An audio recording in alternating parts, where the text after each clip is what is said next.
What's going on? I want to walk you through everything you need to know about the recent Fallout 4 update, what was fixed, why it matters to players and modders, and the practical, nitty-gritty patch notes you can read straight into your video. I'll be honest and conversational here.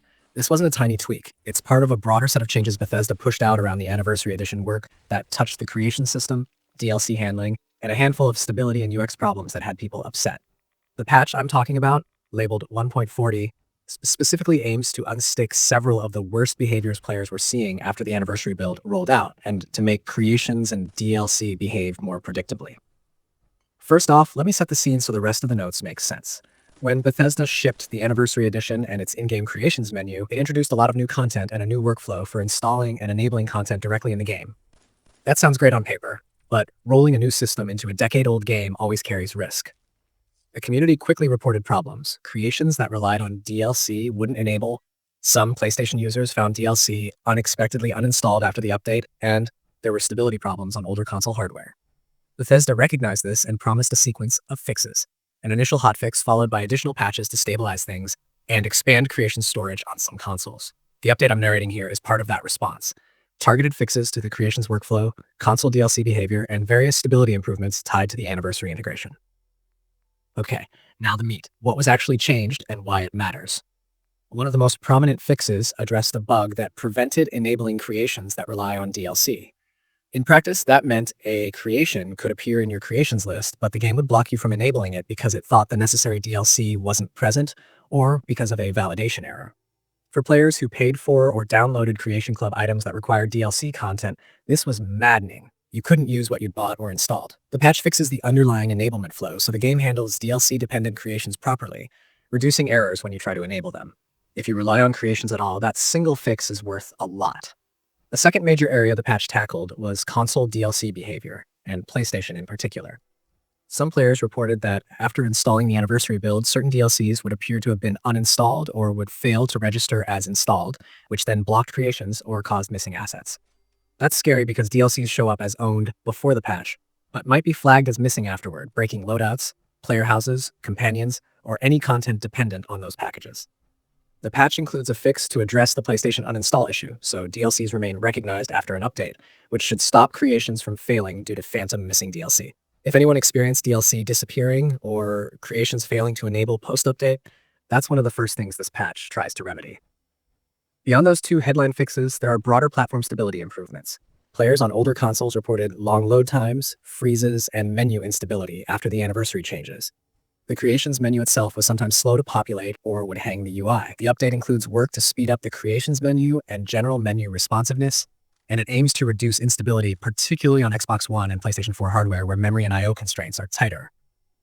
For console players who felt the UI was sluggish or who saw crashes navigating creations, this should feel noticeably better.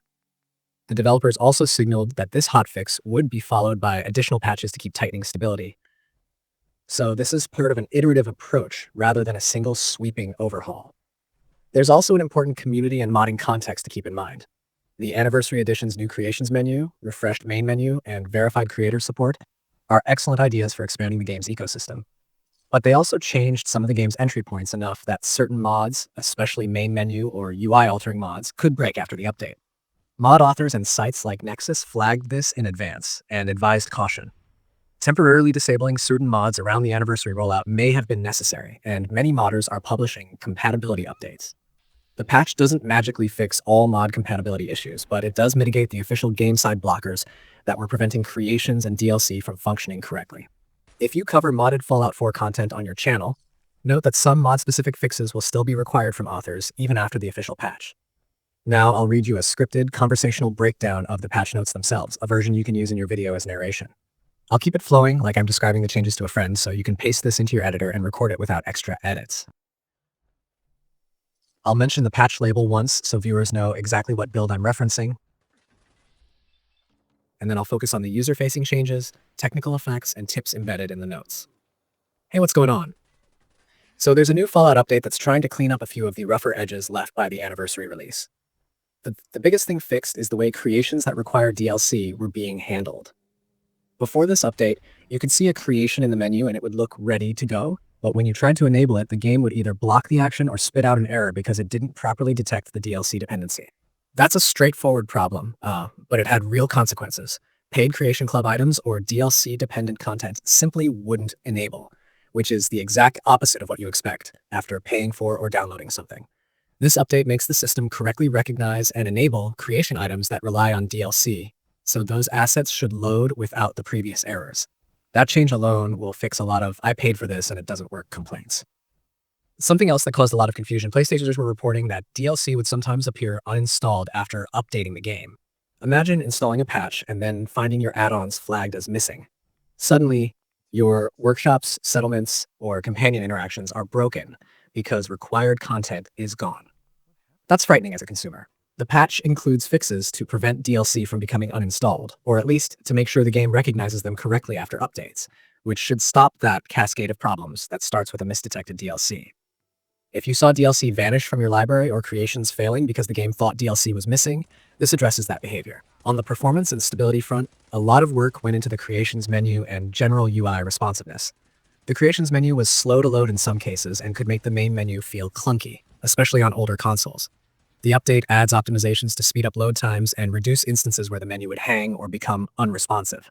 This is important because a smoother creations menu makes it easier to find, install, and enable content without waiting several minutes for lists to populate. For players on Xbox One and PlayStation 4, that means fewer lockups and a more predictable installation experience. The developers called this an initial hotfix, followed by a couple more patches to keep improving things. There were also smaller but meaningful quality of life and bug fixes included in the release. These range from preventing certain exploits related to VATS targeting to improvements in ultra-wide monitor support on PC, and general fixes for text or formatting glitches that sometimes appeared in the Creation Club menus. While not every small change is game-changing, together they reduce friction across the board. If you're a streamer or content creator who now relies on smooth transitions and fewer UI hiccups, these collective fixes will make recording more predictable. If you want more technical history to add layer and context in your video, it's worth mentioning that this update sits on top of the next-gen refresh Bethesda released earlier. That refresh already changed internal systems and was the source of earlier mod tension. The Anniversary Edition adds even more integration with Creation Club and verified creators, which is why Bethesda is being careful with sequenced hotfixes and patches rather than rolling everything at once. The short version: big systemic changes need iterative fixes, and this update is one of those iterations. That helps explain why some issues were urgent enough to push out immediate fixes, while other mod compatibility problems still require direct attention from mod authors. Finally, for recording closer, you can say this: the patch is a corrective step towards stabilizing the Anniversary experience. It fixes DLC-dependent creations enablement, addresses some PlayStation DLC recognition problems, smooths creations menu performance, and includes several targeted bug and exploit fixes.